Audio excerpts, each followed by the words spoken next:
इस कहानी की शुरुआत में हमें मिराई नाम के एक लड़के को दिखाया जाता है जो अपनी जिंदगी से तंग होकर अपने कॉलेज के लास्ट डे पर सुसाइड करने के लिए छत से कूद जाता है। और जब वो जमीन से टकराने ही वाला था और अपनी जिंदगी से फ्री ही होने वाला था कि तभी एक एंजल वहां पर आकर उसकी जान बचा लेती है। वो अपना नाम नेसी बताती है। एंजल को अचानक देखकर पहले तो मिराई को भरोसा नहीं होता।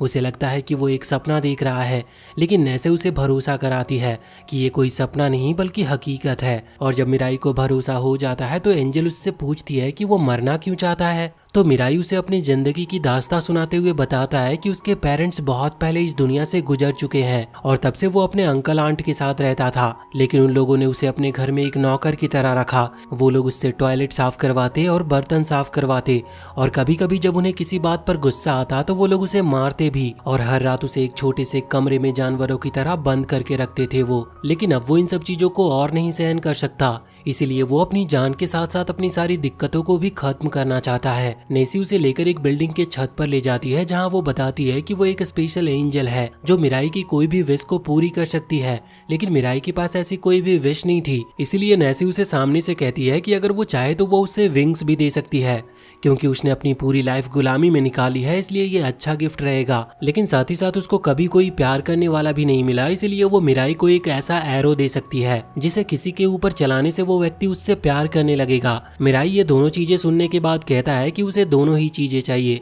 नेसी मिराई की तरफ देखती है और कहती है कि ठीक है, अगर तुम ये चाहते हो तो ले लो। नेसी मिराई की गर्दन और हाथों पर एक रिंग लगा देती है जिससे सिर्फ वही इंसान देख सकता है जिसके पास नेसी जैसी कोई एंजल होगी। लेकिन मिराई को अपने अंदर कोई स्पेशल पावर फील नहीं होती। नेसी मिराई को उसके विंग्स ओपन करने को बोलती है और मिराई कुछ बोलने ही वाला था कि तभी उसके विंग्स खुल जाती है। मिराई शौक होकर उन्हें देखने लगा था कि तभी उसकी विंग्स उसे लेकर आसमान में उड़ने लगती है। शुरुआत में मिराई के लिए विंग्स को कंट्रोल करना काफी मुश्किल हो रहा था, लेकिन जैसे ही वो उन्हें कंट्रोल करना सीख लेता है वो आसमान में काफी दूर तक उड़ता है। उड़ते उड़ते उसे रात हो चुकी थी, लेकिन मिराई के दिमाग में अपने पास्ट की मेमोरीज आती है जिन्हें याद करते हुए वो एक टावर के ऊपर बैठ गया था। मिराई को अपनी बचपन की दोस्त की याद आती है जिसके साथ वो बहुत खेला करता था। तभी नेसी वहां पर आती है जो मिराई को देखकर उसे बताती है कि अगर मिराई उस लड़की को अपना बनाना चाहता है तो वो अपने लव एरो का यूज कर सकता है। उसकी बातें सुनकर मिराई कहता है कि तुम एंजल होकर डेविल जैसी बातें क्यों कर रही हो। तभी नेसी उसे बताती है कि इस दुनिया में डेविल एग्जिस्ट नहीं करते, लेकिन जो लोग दिल से बहुत बुरे होते हैं असल में वही डेविल है। मिराई उसकी बातें समझ नहीं पाता तो नेसी उसे बताती है कि जैसे उसके अंकल आंट भी एक डेविल ही है, क्योंकि उन्हीं लोगों ने मिराई के पेरेंट्स को भी मारा है। ये सुनकर मिराई बिल्कुल दंग रह जाता है, क्योंकि आज तक जिन लोगों के घर में नौकर बनकर उनके सारे काम वो कर रहा था वही उसके पेरेंट्स के गुनहगार हैं। अपनी बातों को प्रूव करने के लिए नेसी मिराई को अपने लव एरो का यूज करने को कहता है। मिराई तुरंत उड़कर घर पहुंचता है जहां उसकी आंट उसे देखते ही ऑर्डर देना शुरू कर देती है, लेकिन इस बार मिराई उसकी बातों को इग्नोर करते हुए अपने लव एरो का इस्तेमाल करता है। एरो के इस्तेमाल से उसकी आंट मिराई के साथ फ्लर्ट करने लगती है, लेकिन मिराई उससे खुद से दूर करता और उससे अपने पेरेंट्स के किलर के बारे में पूछता है। उसकी आंट रोते हुए कहती है कि ये सब उसके अंकल ने मिराई के डैड की सारी प्रॉपर्टी हासिल करने के लिए किया था। तभी उसके अंकल भी रूम में एंटर करते हैं, जिन्हें देखते ही उसकी आंट आगे बताती है कि जिस कार एक्सीडेंट में मिराई के डैड मरे थे वो उसके अंकल ने ही प्लान किया था और मिराई को उन्होंने इसीलिए जिंदा रखा था ताकि बाद में इंश्योरेंस के पैसे भी वो खुद ही रख सके। अब यहाँ पर मिराई के दिमाग में वो काला दिन आता है जब उसने सभी अपनों को खो दिया। उसके पेरेंट्स उस दिन उसके छोटे भाई को स्कूल छोड़ने जा रहे थे, लेकिन मिराई अपना एक प्रोजेक्ट घर पर भूल गया था जिसे लेने के लिए वो नीचे उतरता है और जैसे ही उसके डैड कार स्टार्ट करते हैं एक ब्लास्ट के साथ वो अपनी पूरी फैमिली को खो देता है। अब वर्तमान में मिराई के अंकल उसकी आंट को चुप रहने को कहते हैं, लेकिन वो खुद तो चुप नहीं होती, लेकिन साथ ही एक नाइफ से उसके अंकल पर अटैक कर देती है। मिराई देखता है कि किसी की लाइफ एंड होना कितना आसान है, लेकिन तभी उसे अपनी मॉम की एक मेमोरी याद आती है जहां वो बताती है कि इंसान को हमेशा खुश रहना चाहिए और अगर वो कभी खुश ना हो तो उसे रीजन ढूंढने चाहिए खुश रहने के लिए, ना कि कोई गलत कदम उठा लेना चाहिए। ये याद करके मिराई बहुत इमोशनल हो जाता है और नेसी को देखकर कहता है कि वो जीना चाहता है, खुश रहना चाहता है। नेसी भी अपने विंग्स को ओपन करके एक प्योर एंजल की तरह उसके सामने खड़ी होकर कहती है कि ऐसा जरूर होगा और इसमें उसकी हेल्प करेगी नेसी, तुम्हारी पर्सनल गार्डियन एंजल। कुछ दिनों के बाद मिराई एक होटल में था जहाँ रहने के लिए उसके पास पैसे तक नहीं थे, लेकिन उसने रेड एरो का यूज करके होटल स्टाफ को अपने वश में कर लिया है। लेकिन ऐसा करके उसे बिल्कुल भी खुशी नहीं मिल रही थी और अगर उसे अपनी बाकी की जिंदगी पीसफुल बितानी है तो उसे एक जॉब चाहिए होगी। नेसी मिराई को एडवाइस करती है कि वो व्हाइट एरो का यूज करे जिसकी मदद से वो किसी को भी आराम से मार सकता है। ये एबिलिटीज देखकर मिराई थोड़ा हैरान था, इसलिए नेसी उससे सारी कहानियां समझाती है। वो कहती है कि गॉड ने अपनी पूरी जिंदगी दुनिया को बेहतर बनाने में लगा दी है। अब उन्हें एक ऐसी सोल चाहिए जो आगे गॉड की जिम्मेदारियों को संभाल सके, जिसके लिए उन्होंने 13 एंजल को बनाया है जिनका काम है ऐसे ही किसी ह्यूमन को ढूंढना जिसमें गॉड बनने वाली एबिलिटीज हो। और उन सभी एंजल्स के पास 999 डेज की टाइम लिमिट है, इसीलिए वो सभी अलग अलग जगहों में जाकर उन्हें ढूंढ रहे हैं। उसकी बातों को सुनने के बाद मिराई टीवी ऑन करता है जहाँ पर वो एक आदमी को देखता है जिसके पास भी एंजल थी और उसने अपने लव एरोज का यूज करके 5 लड़कियों को अपने वश में कर लिया है। ये देखकर मिराई के मन में सवाल आता है कि क्या इस एरो से बचने का कोई रास्ता नहीं है। नेसी उसे एरोज के रूल्स बताती है कि अगर कोई इन एरोज से बचता है तो उसे अपने विंग्स का यूज करके एरो की स्पीड से भी जल्दी वहां से उड़ना होगा। साथ ही एरो का इफेक्ट सिर्फ 33 डेज तक ही रहेगा और वो सिर्फ 14 एरोज ही यूज कर सकते हैं। तभी किसी पार्किंग में उसी टीवी वाले आदमी को दिखाया जाता है जो कार में 5 लड़कियों के साथ क्वालिटी टाइम स्पेंड कर रहा था। तभी कार का डोर ओपन करके वहाँ एक आदमी पावर रेंजर वाला सूट पहन कर आता है और उस आदमी पर व्हाइट एरोज से अटैक करके उसे मार देता है। साथ ही वो उसके रेड एरोज को लेकर वहां से उड़ भी गया था। अगले दिन मिराई ये न्यूज पढ़ता है कि वो टीवी वाला बंदा मर चुका है और उसकी बॉडी को उसका एंजल हेवन लेकर चला जाता है। नेसी मिराई से मिलती है जो उसे कांग्रेचुलेट करती है उसकी कॉलेज ग्रेजुएशन के लिए और अब वो डिग्री कॉलेज में आ चुका है। लेकिन मिराई को नेसी की बातों से कोई फर्क नहीं पड़ रहा था, जिससे नेसी थोड़ी चिढ़ जाती है। तभी मिराई एक न्यूज देखता है कि कुछ गुंडों ने बैंक पर डाका डाला है, लेकिन तभी वहाँ पर वही पावर रेंजर आता है जो सभी पुलिस वालों पर रेड एरोज से अटैक करता है और वो उन्हें ऑर्डर देता है कि वो लोग बाहर ही रुके और वो अंदर जाकर गुंडों को पकड़ेगा। वो अंदर जाने लगता है लेकिन एक गुंडा उसे गेट पर ही मिल जाता है जिस पर रेड एरोज का यूज करने से वो पावर रेंजर को अपना भगवान मान लेता है। तभी दूसरा गुंडा वहाँ पर आकर पावर रेंजर पर अटैक करता है, लेकिन वो वहाँ से उड़ गया था जिसकी वजह से उसकी सारी बुलेट्स उसके ही आदमी को लग जाती है और पावर रेंजर दूसरे गुंडे पर व्हाइट एरोज का यूज करके उसका काम भी तमाम कर देता है। जिसके बाद वो इंटरव्यू देते हुए कहता है कि मैं बाकी सभी 12 एंजल को भी मार दूंगा और उनके एरोज को अपना बना लूंगा जैसे कि वो एक के साथ कर चुका है। उसकी वार्निंग सुनकर मिराई नेसी को वहां से जाने के लिए कहता है और शांति से अपने घर आ जाता है। घर पर मिराई नेसी से उसके पावर को वापस लेने को कहता है क्योंकि वो एक पीसफुल जिंदगी चाहता है, ना कि किसी के हाथों मरना चाहता है। लेकिन नेसी कहती है कि ऐसा करने से वो मर जाएगा क्योंकि गॉड ने उन्हें ऐसे लोगों की मदद करने को बोला था जो पहले से मरना चाहते हों और क्योंकि मिराई भी मरना चाहता था इसीलिए नेसी ने उसे बचाया। नेसी मिराई को समझाती है कि स्पेशल रैंक एंजल अपने कैंडिडेट को विंग्स, रेड एरोज और व्हाइट एरोज देते हैं। फर्स्ट रैंक सिर्फ रेड एरोज और विंग्स और सेकेंड लेवल विंग्स और एरो में से कोई एक चीज। इसीलिए जिस आदमी को उन्होंने आज देखा वो शायद एक स्पेशल रैंक कैंडिडेट था। पूरी कहानी समझ लेने के बाद मिराई को और सवाल नहीं पूछना था। अगले दिन उसके कॉलेज का फर्स्ट डे था, लेकिन नेसी उससे कहती है कि उसे जल्द से जल्द अपनी चाइल्डहुड क्रश पर रेड एरोज का यूज कर लेना चाहिए। लेकिन मिराई कहता है कि वो एरोज का यूज करके अपना प्यार हासिल नहीं करना चाहता। वह स्कूल में एंटर करते हुए आसमान की तरफ देखता है, लेकिन वो पूरी तरह से शॉक हो गया था क्योंकि आसमान में एक एंजल था जो नेसी नहीं थी। लेकिन मिराई ऐसा बिहेव करता है जैसे उसने कुछ देखा ही नहीं हो। लेकिन तभी एंजल अचानक से उसके सामने आ जाता है, जिससे मिराई डर जाता है और एंजल कंफर्म करता है कि वो भी एक कैंडिडेट है। मिराई कहता है कि तुम्हारा कैंडिडेट कौन है? एंजल कहता है कि वो तुम्हारे बिल्कुल पीछे है। लेकिन जैसे ही मिराई पीछे मुड़ता है तो उस पर कोई रेड एरोज से अटैक करता है। मिराई देखता है कि ये उसी की क्रश साकी है। वैसे तो मिराई साकी से पहले से ही प्यार करता था, लेकिन उस एरो के इफेक्ट से वो कन्फेस भी करने लगता है। साकी मिराई को उसके घर पर आने के लिए इनवाइट करती है और मिराई तुरंत अपने विंग्स का यूज करके उसके घर पर पहुंच गया था। मिराई के थोड़ा वेट करने के बाद साकी और एंजल वहां पर आते हैं, जहां साकी मिराई से पूछती है कि क्या उसके पास व्हाइट एरोज है, जिस पर मिराई उसे सच बता देता है। एंजल साकी को मिराई से दूर रहने को कहता है क्योंकि उसके हिसाब से मिराई ही वो सूट गाय है, लेकिन मिराई बताता है कि वो नहीं है।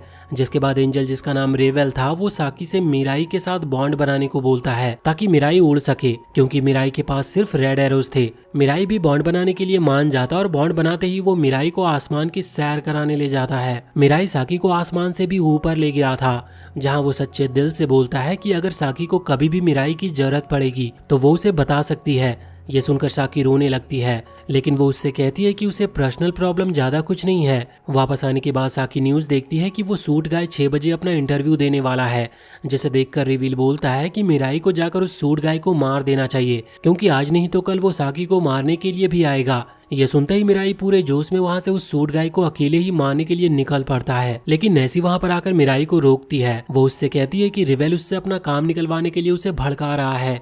नेसी समझाती है कि अगर मिराई सूट गाय को मार देगा तो उसके विंग्स साकी को मिल जाएंगे, और अगर मिराई की मौत हो जाती है तो भी मिराई की विंग्स साकी को ही मिलेगी, जिसमें हर तरफ से फायदा तो साकी का ही होने वाला है। और ये सारा प्लान रिवेल का है, और उसके इसी इविल दिमाग की वजह से वो एक सेकेंड क्लास एंजल है, और नेसी में कोई भी इम्प्योरिटी ना होने की वजह से वो एक स्पेशल क्लास एंजल है। अपने प्लान को ओपन होता देखकर रेवेल भी एक्सेप्ट करता है कि वो यही चाहता था, लेकिन नेसी उसे बताती है कि अगर वो लोग ठंडे दिमाग से काम ले और एक साथ मिलकर काम करे तो वो सूट गाय को हरा सकते हैं। जिसके बाद वो 33 डेज का वेट करते हैं, जब तक कि मिराई के ऊपर से एरोज का इफेक्ट खत्म ना हो जाए। रेवेल ने मिराई को एक चेयर से बांध दिया था, क्योंकि उसे लगता है कि जब मिराई होश में आएगा तो वो काफी गुस्से में होगा, क्योंकि उन्होंने उसके ऊपर रेड एरोज से अटैक किया था। लेकिन जब मिराई होश में आता है तब भी उसके बिहेवियर में ज्यादा चेंजेस नहीं आते। वो अभी भी साकी के साथ नॉर्मल ही था।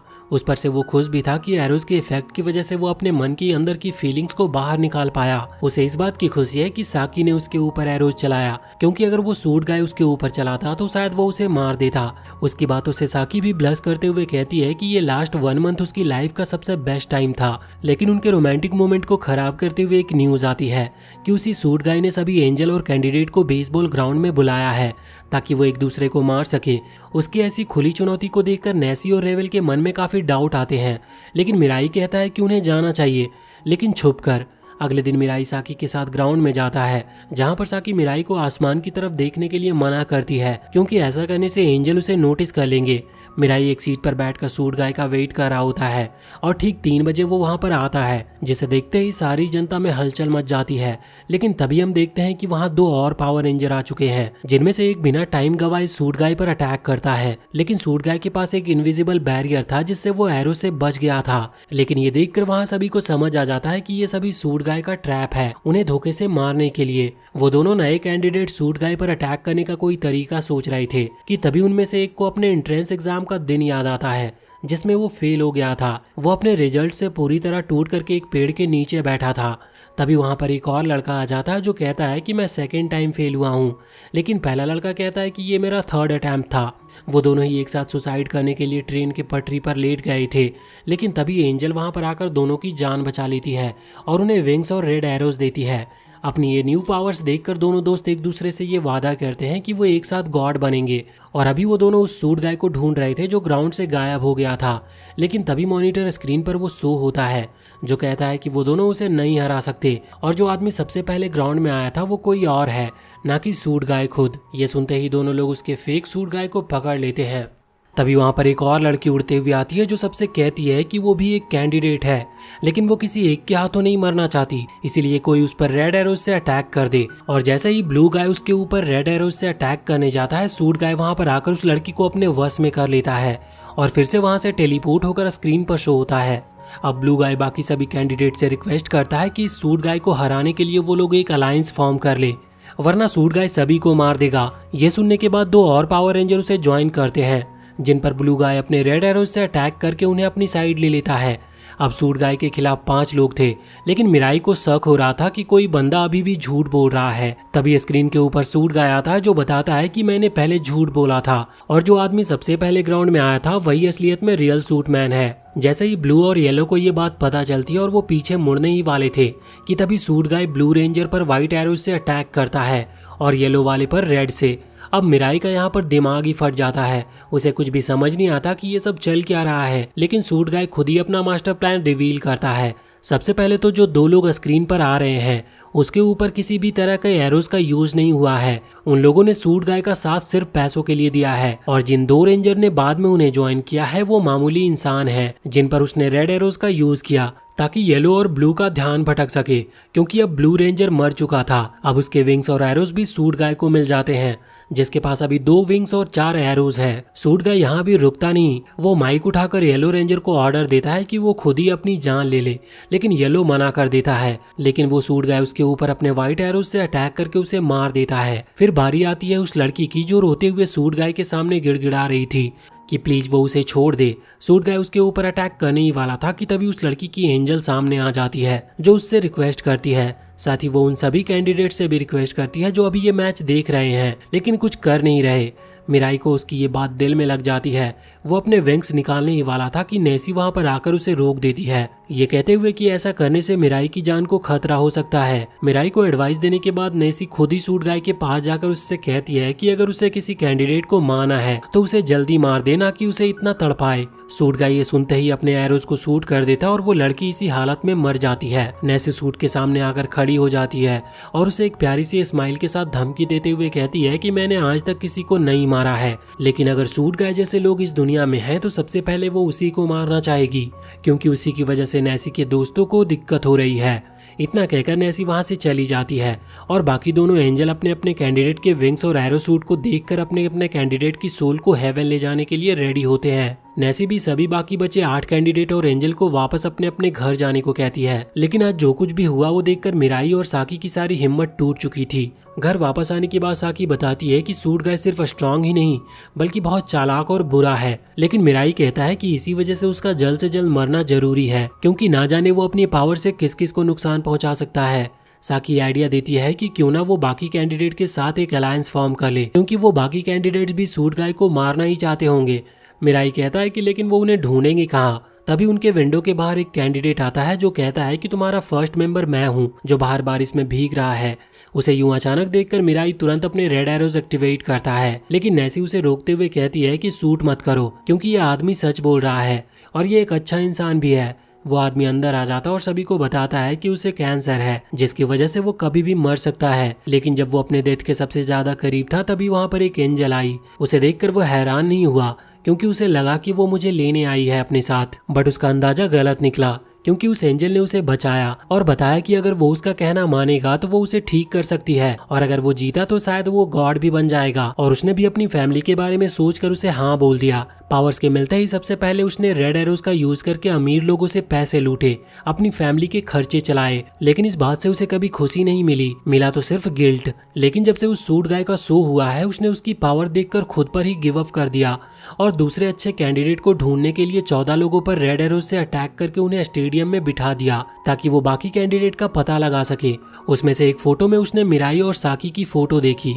उसे पता चला कि वो दोनों अच्छे लोग हैं। उसकी सारी बातें सुनकर मिराई उसे बताता है कि वो लोग अलायंस जरूर बनाएंगे, लेकिन सिर्फ तब जब वो आदमी अपने मेडिसिन टाइम पर ले, क्योंकि उसकी फैमिली को उसकी जरूरत है। दूसरी तरफ सूट गाय को दिखाया जाता है जो कहता है कि रेड एरोज उसके किसी काम की नहीं, लेकिन व्हाइट एरोज बहुत काम की है, और वो उनसे बाकी सभी कैंडिडेट्स को मारने की प्लानिंग कर रहा था। वहाँ साकी के घर पर वो आदमी अपना नाम ननाटो बताता है और वो अपने एंजल के बारे में बताता है जो कि एंजल ऑफ नॉलेज है।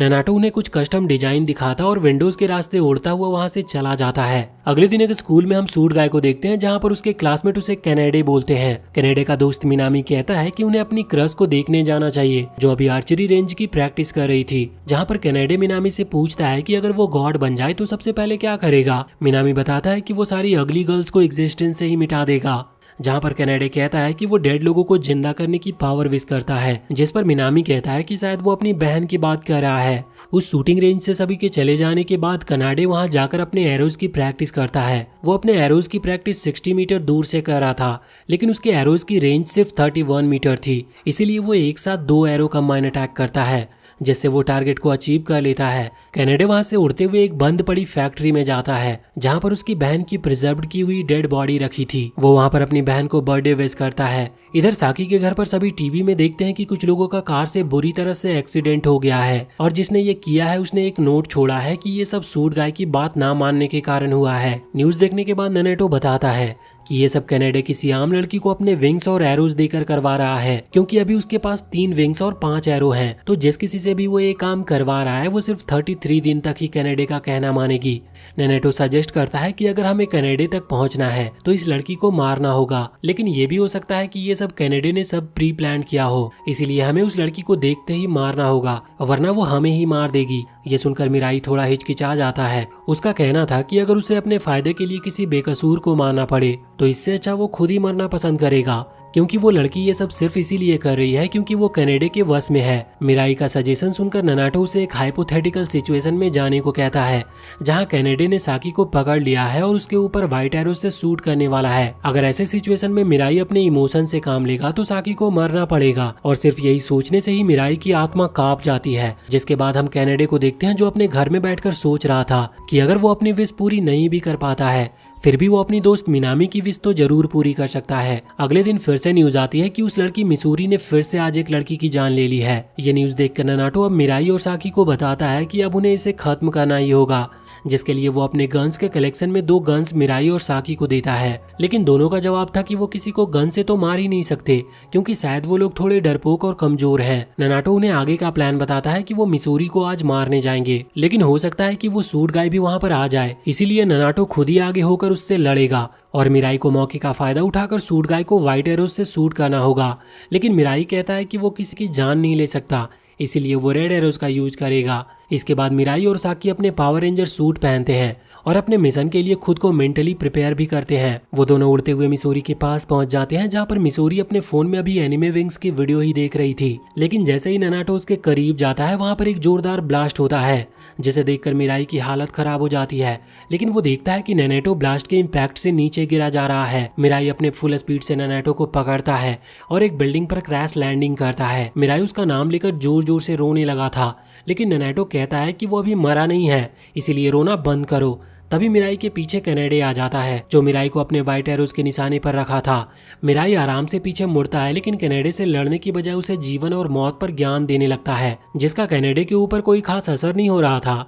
लेकिन मिराई सिर्फ कनाडा का टाइम वेस्ट कर रहा होता है ताकि तब तक ननाटो थोड़ा रिकवर हो सके। जैसे ही ननाटो थोड़ा उड़ने की हालत में आता है वो दोनों कनाडा की तरफ जाते हैं ताकि वो कनाडा को समझा सके या तो मार सके। लेकिन कनाडा वहाँ पर अपने एंजल को बुला लेता है ताकि वो 2 लोगों के सामने कमजोर ना पड़े। तभी नेसी और बैरेट भी वहाँ पर आ जाते हैं। कनाडा ननाटो के ऊपर अपने व्हाइट एरोज पॉइंट करता है क्योंकि उसके हिसाब से ननाटो ज्यादा स्ट्रॉन्ग है और मिराई को तो वो कभी भी आराम से खत्म कर सकता है। लेकिन यहाँ भी कनाडा एक चीप ट्रिक खेलता है।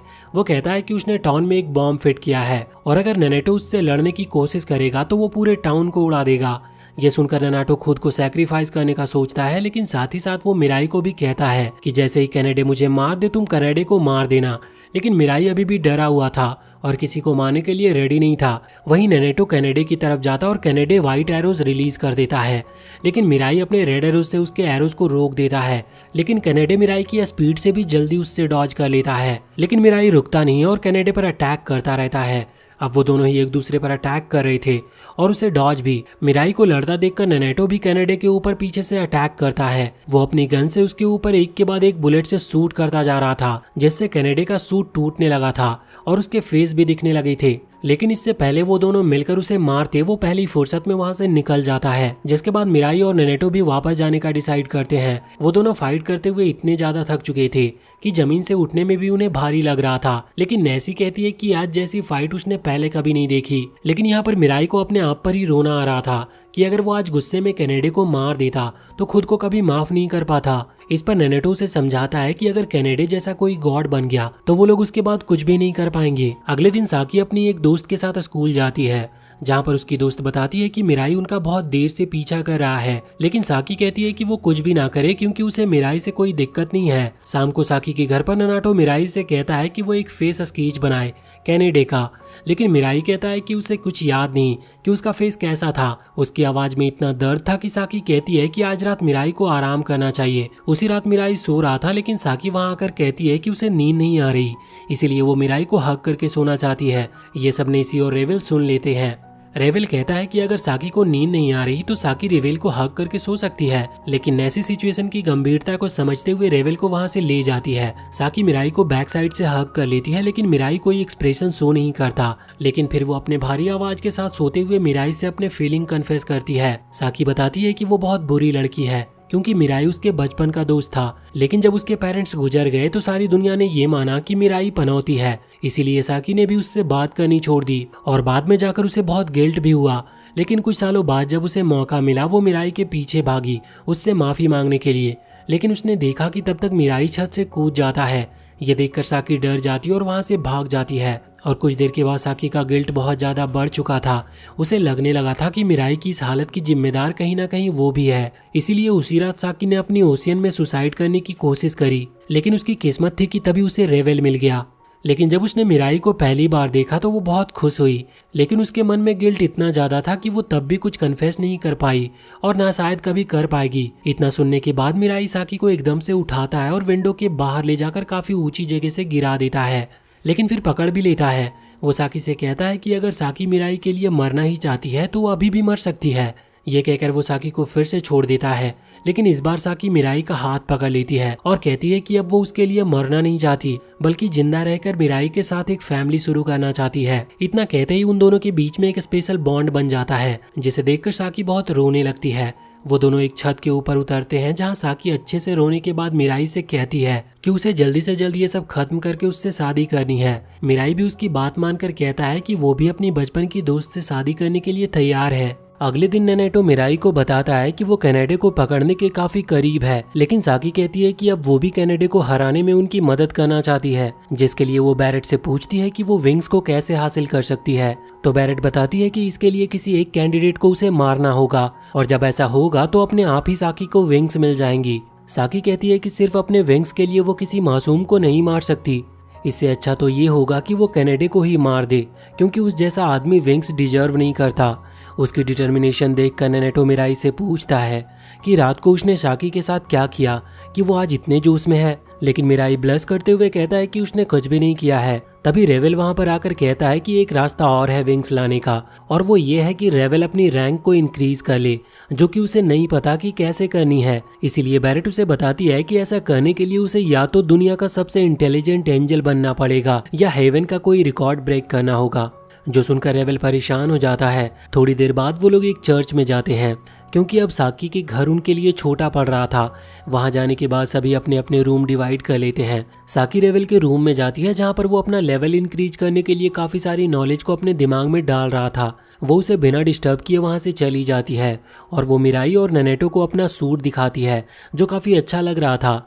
इसके बाद बैरेट उन्हें बताती है कि आसमान में एक पोर्टल ओपन हो रहा है, जिसमें से एक रेड एरो उनकी तरफ आता है। मिराई साकी को बचाने के लिए उसके सामने खड़ा हो गया था, लेकिन नेनेटो उस एरो को एब्जॉर्ब कर लेता है, क्योंकि वो ओरिजिनली उसी का था। रेवेल बताता है कि एक एरो तभी अपने ऑनर के पास वापस आता है जब किसी ने उसके हॉस्टेज को मार दिया हो। ये सुनकर नेनेटो अचानक से डर जाता और परेशान भी हो जाता है, क्योंकि उसे अपनी फैमिली की काफी चिंता हो रही थी। वो मिराई, ब्रेट और नैसी के साथ अपने घर के लिए निकलता है। रास्ते में वो अपनी वाइफ को काफी बार कॉल लगाता है, लेकिन तब तक कोई उसका फोन उठा ही नहीं रहा था। इसीलिए नेनेटो की चिंता बढ़ती जा रही थी। अपने घर पहुंचने पर वो एक आदमी को देखता है जिसके पास स्वॉर्ड है, और वो नेनेटो के घर में घुसने की कोशिश कर रहा है।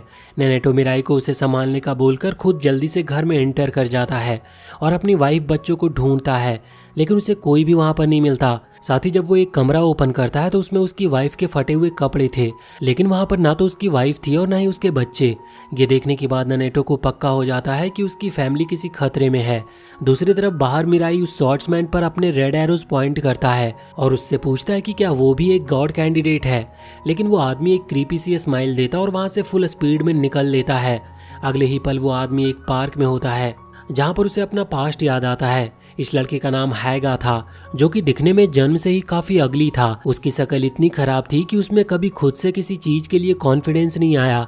उसने आज तक किसी लड़की से कभी बात तक नहीं की, यहाँ तक कि उसकी फैमिली और फ्रेंड्स ने भी उसे छोड़ दिया था। हैगा एक ब्रिज के नीचे रहता था, क्योंकि वो नहीं चाहता था कि लोग बार बार उसका अगली फेस देखें और उसका मजाक बनाए। एक दिन हैगा खुद को खत्म करने के लिए सुसाइड प्लान करता है, लेकिन तभी एक फर्स्ट रैंक एंजल बाल्टा उसकी जान बचाता है और वो उसे गॉड कैंडिडेट बनने को बोलता है, ताकि वो गॉड बनकर सारी दुनिया का फेस अपनी तरह ही बना ले। बाल्टा उसे विंग्स और रेड एरो देता है, जिसका इस्तेमाल वो अपनी स्कूल क्रश पर करता है। एरो लगते ही वो लड़की हैगा के प्यार में पागल हो जाती है और दोनों स्कूल खत्म होने के बाद एक दूसरे के साथ टाइम स्पेंड करते हैं। हैगा से रहा नहीं जाता और वो उस लड़की को किस करने लगता है, और वो लड़की भी उसे फुल सपोर्ट करती है। लेकिन सडनली हैगा फेस रिफ्लेक्शन में देखता है, जिसे देखकर उसे खुद से ही घिन होने लगती है, और वो उस लड़की को यहीं छोड़कर वापस अपने घर पर आ जाता है और अपनी जिंदगी को कोस रहा था कि उसके पास चाहे कुछ भी आ जाए, वो कभी सुंदर नहीं बन सकता।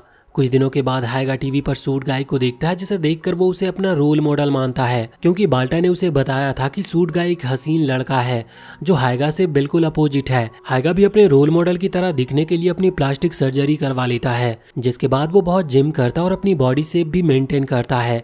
और कुछ दिनों के बाद वो अपनी पट्टियां उतारता है, जिसके बाद उसका फेस एक खूबसूरत डॉल की तरह दिखने लगा था। जब वो रोड पर निकलता है तो सभी लड़कियां उसी के बारे में बात कर रही थी। हायगा भी एक लड़की के पास उससे बात करने की कोशिश करता है, लेकिन कुछ बोल नहीं पाता और भागकर वापस घर आकर रोने लगता है, क्योंकि चाहे वो अपना फेस को कितना भी सुंदर क्यों ना बना ले, उसका माइंड अभी भी अगली है। और उसी दिन वो न्यूज में देखता है कि उसके रोल मॉडल पर 2 पावर रेंजर ने अटैक करके उसे मारने की कोशिश की, जिसके बाद उसका गुस्सा और भी बढ़ चुका था और वो बाल्टा से कहता है कि वो नहीं चाहता कि उसका रोल मॉडल किसी से भी हारे और इसके लिए अब वो उसे ढूंढेगा और उसकी पर्सनली हेल्प करेगा। लेकिन बाल्टा उसे एडवाइस करता है कि सूट गाय अगर गॉड बनता है तो वो दुनिया का सबसे वर्स्ट गॉड बनेगा।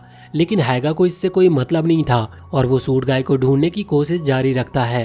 कुछ दिनों के बाद उसे बाल्टा बताता है कि सूट गाय एक रिच लड़का है और अभी हाई स्कूल में है। इसके बाद थोड़ी छानबीन करने के बाद उसे पता लगता है कि सूट गाय का नाम और स्कूल कौन सा है। एक दिन जब कैनेडी अपनी क्लास में था, एक लड़की उसे बताती है कि कोई उसे स्पोर्ट्स रूम में मिलना चाहता है, लेकिन कैनेडी को कुछ शक हुआ तो उसने उस लड़की पर पहले अपने रेड एरो से शूट किया, लेकिन क्योंकि वो लड़की पहले से ही हायगा के वश में थी, इसीलिए कैनेडी उस पर व्हाइट एरो से शूट करके उसे मार देता है। और क्लास इंटरवल में वो उस आदमी से मिलने जाता है, लेकिन वहां पर सिर्फ एक लैपटॉप रखा हुआ था और हायगा कहता है कि वो कैनेडी का बहुत बड़ा फैन है, लेकिन उसके अंदर अपनी शक्ल दिखाने तक का कॉन्फिडेंस नहीं है। हायगा बोलता है कि वो कैनेडी की हेल्प करना चाहता है, जिसके लिए वो कुछ भी करने को तैयार है। कैनेडी उसकी बातों से अंदाजा लगा लेता है कि ये कोई लूजर है जो कि उसके लिए मुसीबत भी बन सकता है, लेकिन वो उसे अपने फायदे के लिए तो यूज कर ही सकता है। कैनेडी उसे उसका फर्स्ट टास्क देता है नैनेटो के एड्रेस का पता लगाने का और उसकी वाइफ और बच्चों को किडनैप करने का। और इसके बाद ये कहानी प्रेजेंट में आती है, जहाँ पर हायगा ने नैनाटो की वाइफ को एक पार्क में बांध रखा है और कैनेडी नैनाटो को कॉल करके उसकी वाइफ का एड्रेस देता है और चैलेंज करता है कि अगर वो अपनी वाइफ को बचा सकता है तो बचा ले। ये खबर सुनते ही मिराई, नेसी और बैरेट और नैनाटो उसी एड्रेस के लिए निकल पड़ते हैं, लेकिन साकी पीछे ही रुक जाती है और बहुत अफसोस करती है कि वो अपने दोस्तों के लिए कुछ कर नहीं सकती। साकी को ऐसा देखकर रेबेल को खुद पर गुस्सा आता है। वो अपने कमरे में जाता और अपना लेवल इंक्रीज करने के लिए ज्यादा से ज्यादा इन्फॉर्मेशन स्टोर करने लगता है। दूसरी तरफ वो चारों नैनेटो की वाइफ के पास पहुंचते हैं, जहां पर वो देखते हैं कि हायगा ने उन्हें एक बड़े से चैम्बर में बंद कर दिया है। अपनी फैमिली को देखते ही नैनेटो भागकर खुद भी उसी चैम्बर में चला जाता है और अपनी वाइफ और बच्ची को सेफ देखकर बहुत खुश होता है। ये देखकर हायगा जोर जोर से हंसने लगा था, क्योंकि चैम्बर को अंदर से तोड़ना नामुमकिन है और अब उसे सिर्फ मिराई को खत्म करना है। ये सुनते ही मिराई तुरंत ही हायगा के ऊपर व्हाइट एरो से एम करता है।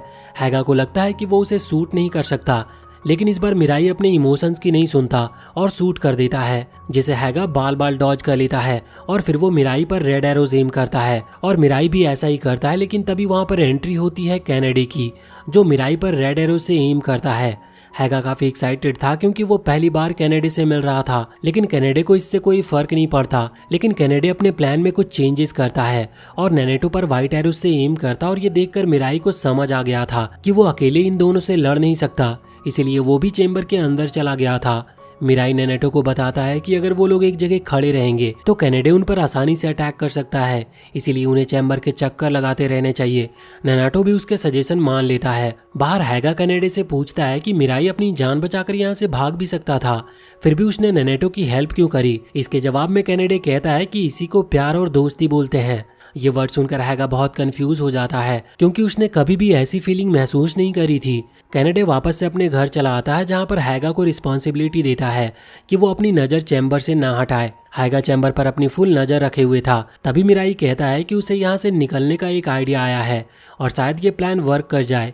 वो फुल स्पीड से उड़ने लगता है और एक ब्राइट लाइट का शो होते ही वो बिल्कुल शांत हो जाता है। हायगा को लगता है कि उन लोगों ने एस्केप कर लिया है, लेकिन कैनेडी उससे कॉल पर बताता है कि ये इम्पॉसिबल है और हायगा अपनी अकल चलाकर कोई भी कदम ना उठाए। ऐसा करते करते ही पहले रात हो जाती है, फिर अगला दिन हो जाता है, लेकिन अभी तक चैम्बर के अंदर से कोई हलचल नहीं होती है। हायगा कैनेडी से पूछता है कि क्या वो अंदर जाकर एक बार चेक कर ले, लेकिन कैनेडी उसे फिर से मना कर देता है। हायगा अब ये भी नोटिस करता है कि उसके एंजल वहां से गायब हो चुके हैं, लेकिन वो दोनों एक टावर के पीछे छुपे हुए थे और सब कुछ बिल्कुल मिराई के प्लान के हिसाब से ही चल रहा था।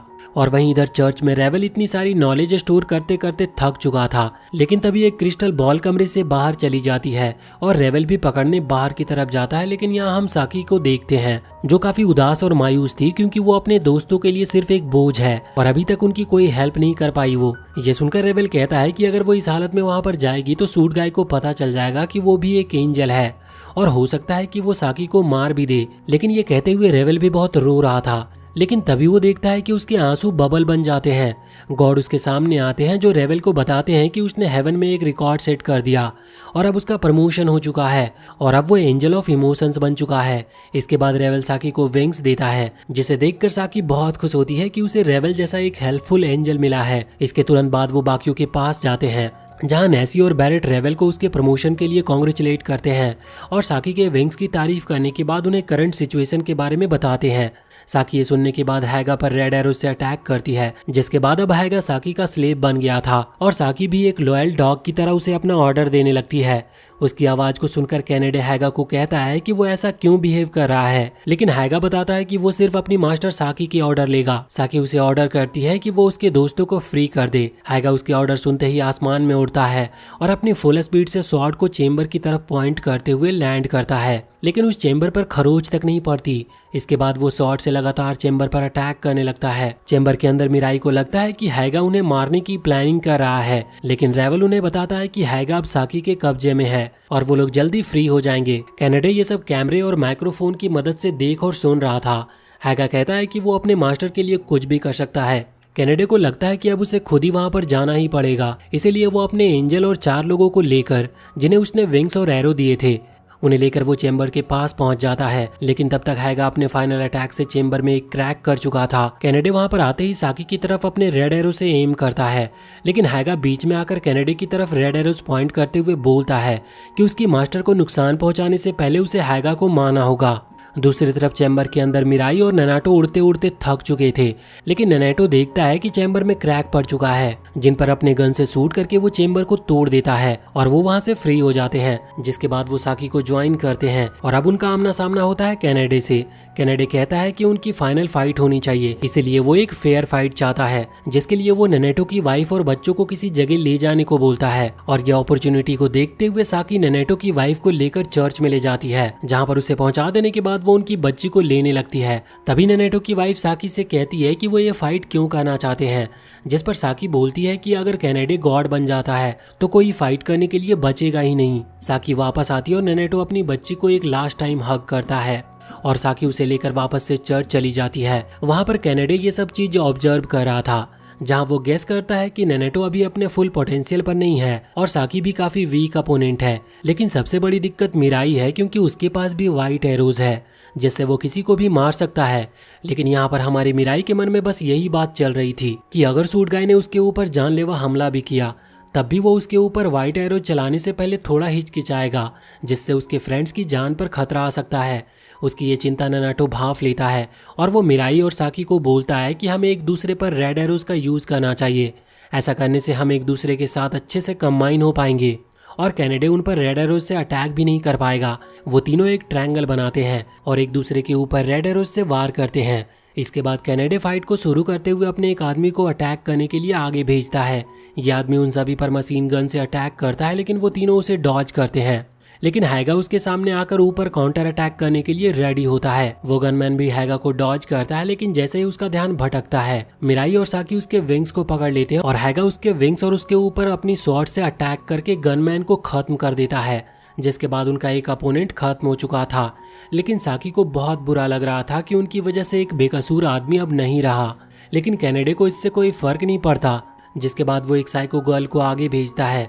ये लड़की बताती है कि उसने कोरोना से ज्यादा खतरनाक वायरस बनाया है, जिससे पूरी दुनिया भी खत्म हो सकती है। अपने वायरस का डेमो दिखाने के लिए वो एक माउस पर वायरस को टेस्ट करके दिखाती है, जिससे वो माउस पागल हो जाता है और अपनी ही जान ले लेता है। वो साइको बताती है कि मिराई अगर खुद को सरेंडर कर दे तो वो वादा करती है कि वो इस वायरस को किसी के ऊपर नहीं अप्लाई करेगी, लेकिन अगर वो सरेंडर नहीं करता है तो वो हजारों लोगों की जान ले लेगी। वो उसकी बातों को सुनने के बाद समझ नहीं पाता कि आखिर सूट गाय की सारी दुनिया से क्या दुश्मनी है, लेकिन वो खुद को सरेंडर करने के लिए रेडी हो गया था और वो फायुकू के पास जाने लगता है, साकी उसे रोकने की कोशिश करती है लेकिन हाइगा साकी को पकड़ लेता है। फायुको मिराई को देखते ही उसके हाथ पर वो वायरस इंजेक्ट करने ही वाली थी कि तभी मिराई उसका हाथ पकड़ लेता है। फायुको अपने दूसरे हाथ से उस वायरस को एटमॉस्फेयर में रिलीज करने लगती है, लेकिन मिराई अपने व्हाइट एरो का यूज करके वायरस को मार देता है। अपने प्लान को फेल होता देखकर फायुको कहती है कि उसके पास वायरस की और भी बॉटल्स है जो पूरी दुनिया को मिटाने के लिए काफी होंगी, लेकिन मिराई कहता है कि वो ऐसा कभी भी नहीं कर सकती। तभी हम क्या देखते हैं कि सारा स्टैमिना खत्म होने की वजह से और कैंसर के अटैक की वजह से नैनेटो गिरने लगता है और जाकर जमीन से टकरा जाता है। नैनेटो को काफी बुरी चोट लगी थी, लेकिन वो अभी भी मरा नहीं था। उसने अपने पास रखी एक गन उठाई और कैनेडे पर शूट करने के लिए रेडी हुआ, लेकिन कैनेडे ने भी उसके ऊपर अपने डुअल एरो को एम करके शूट कर दिया। मिराई अपने दोस्तों को मरने नहीं दे सकता था, इसीलिए उसने फायुको से ध्यान हटाकर नैनेटो की हेल्प करने के लिए एक व्हाइट एरो को कैनेडे के एरो की तरफ शूट किया। लेकिन तभी फायुको ने मौके का फायदा उठाकर मिराई के ऊपर 5 फिंगर सिरिंज से अटैक किया। मिराई की बॉडी कोई भी रिएक्ट नहीं कर पा रही थी, लेकिन तभी मिराई के सामने साकी आ गई, जिसे देखकर मिराई हैरान हो गया कि साकी अपनी जान खतरे में क्यों डाल रही है। लेकिन साकी कहती है कि अगर वो मिराई के लिए मर पाई तो ये मौत सबसे सुकून भरी होगी। लेकिन इससे पहले कि साकी को कोई सिरिंज लगे, हाइगा सभी सिरिंज को स्वॉर्ड से काट देता है, लेकिन एक सिरिंज उससे छूट जाती है, जिसे साकी के ऊपर लगने से रोकने के लिए वो उसे अपने लेफ्ट हैंड पर इंजेक्ट कर देता है। लेकिन वो मरने से पहले फायुको को भी मार ही देता है।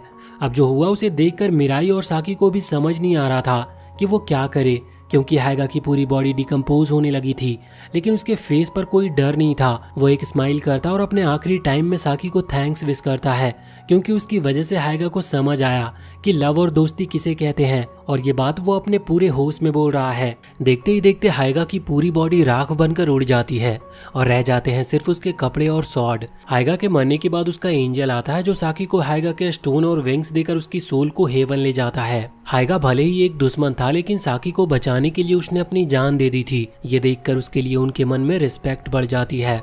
लेकिन कैनेडे कहता है कि हाइगा की मौत मिराई की वजह से हुई है, क्योंकि उसने नैनेटो को बचाने का फैसला लिया। लेकिन ये सब देखकर मिराई पहले से ही काफी सदमे में था। उसे लग रहा था कि उसकी सेल्फिशनेस की वजह से आज एक आदमी की जान गई है और आगे ना जाने कितने लोगों की जाएगी। मिराई बुरी तरह से रोता है और अंदर से बिल्कुल टूट चुका था। तभी नैनेटो को भी कैंसर अटैक आता है, जिसे देखकर कैनेडे ऊपर एरो से शूट कर देता है, लेकिन मिराई सही टाइम पर नैनेटो को वहां से लेकर उड़ गया था। नैनेटो अभी भी थोड़े होश में था। वो मिराई को ऑर्डर देता है कि वो कैनेडे को मारने के बाद ही यहाँ से जाए। मिराई भी उसकी बात मानकर उसे नीचे ग्राउंड पर लिटा देता है। मिराई कैनेडे के सामने जाता है, जहाँ पर कैनेडे मिराई को टीज करता है कि मिराई इतना वीक है कि अपने एनिमी तक को नहीं मार सकता। मिराई कहता है कि ये सच है, लेकिन वो अपने रेड एरो का यूज जरूर कर सकता है। उसकी बातें सुनकर कैनेडे उसे एक ऑफर देता है कि क्यों ना वो लोग एक मौत का खेल खेले, जिसमें वो दोनों एक दूसरे पर एक एरो शूट करेंगे और जिसके एरो जल्दी खत्म हो जाएंगे वो जीत जाएगा। मिराई उसकी बात मान लेता और वो दोनों ग्राउंड पर आने के बाद एक दूसरे की तरफ एम करते हैं। कैनेडे टॉस करता है, लेकिन कॉइन के गिरने से पहले ही वो मिराई पर अटैक कर देता है, जिसे डॉज करने में मिराई को काफी दिक्कत होती है। इसके बाद मिराई उसकी तरफ एक एरो शूट करता है, लेकिन कैनेडे उसे इजीली डॉज कर लेता है और वो बड़े घमंड में कहता है कि अगर इस दुनिया में गॉड बनने लायक कोई है तो वो सिर्फ कैनेडे ही है और कोई नहीं। वो अपने पुराने दिनों को याद करता है जब वो अपनी बहन रिया के साथ बहुत खुश था। कैनेडे रिया से इतना प्यार करता था कि उसने रिया को हर वो चीज दी जो पैसे से खरीदी जा सकती थी और जो रिया ने उससे मांगी हो। लेकिन कैनेडे रिया को किसी से शेयर नहीं करना चाहता था, इसीलिए उसने कभी रिया को किसी से दोस्ती नहीं करने दी। एक दिन जब दोनों बातें कर रहे थे तो रिया ने बातों बातों में बोला कि उसने रिसेंटली एक लड़के से बात करना शुरू किया है, जिसकी बातें बहुत फनी और इंटरेस्टिंग होती है। ये सुनते ही कैनेडे की फेस एक्सप्रेशन बिल्कुल डेड हो जाती है। वो अपनी बहन को बहुत सीरियसली कहता है कि वो उस लड़के से दूर रहे, लेकिन उसकी बहन उसकी कोई बात नहीं सुन रही थी और गुस्से में कैनेडे से एक हल्का धक्का लग जाता है, जिससे उसकी बहन का बैलेंस बिगड़ता है और वो सेकंड फ्लोर से नीचे गिर जाती है। ये देखते ही कैनेडे की आंखों के अंदर बिल्कुल अंधेरा छा जाता है। वो भाग के नीचे आया और अपनी बहन को देखता है, जो जिंदा तो होती है, लेकिन जैसे ही कुछ बोलने जा रही होती है उसकी जान अपने भाई के हाथों में ही छूट जाती है।